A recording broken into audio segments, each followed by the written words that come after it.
باب الصلاۃ من الایمان، یہ باب اس بات کے بیان میں کہ نماز ایمانی عمل ہے۔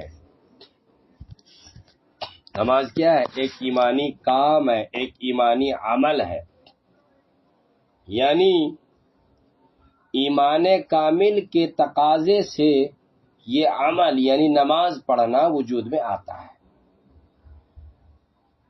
ایمان کامل ہے تو دل میں چاہت و طلب و تڑپ پیدا ہوتی ہے کہ نماز پڑھوں، اور ایمان میں کمال نہیں ہے تو اس کی وجہ سے پھر نماز کا عمل وجود میں نہیں آتا ہے۔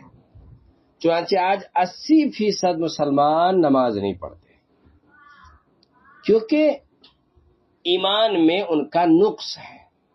مسلمان ہے، ایسا نہیں کہ مسلمان نہیں ہے،